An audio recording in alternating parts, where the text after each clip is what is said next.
And I'm curious because, when we're talking about getting product involved, obviously they're going to have a user persona or stories or feedback that they're building towards, and customer success is going to have their, what they've learned, and sales is going to have their target list of who they're going after.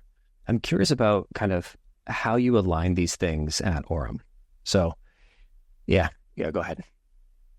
Yeah. So it comes from having that organic feedback and then taking like a bigger look from the outside in. That's where I think having a really cohesive engineering, product, sales, and CS leader really comes into play.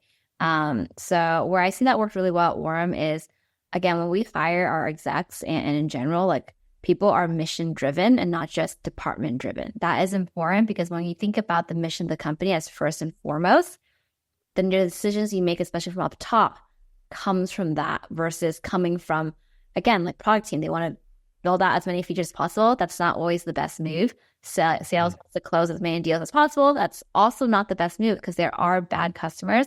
CS wants to retain volume, but what if retaining volume loses out on some of your bigger customer because there's less of those?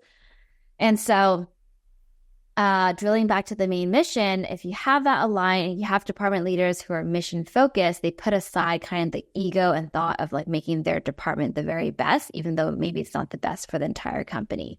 And so when you align on the mission, and sales are asking for different features, CS is asking for different features, product wants to focus on different features because they believe that's like the best way to make things better. It comes from a place from having department leaders who are putting ego aside and looking at the bigger picture. So that's what we typically do at Aurum. We have like weekly and regular leadership meetings backed by data across all avenues, and that's where you can make decisions that makes the most sense for the growth of customers and prospects alike.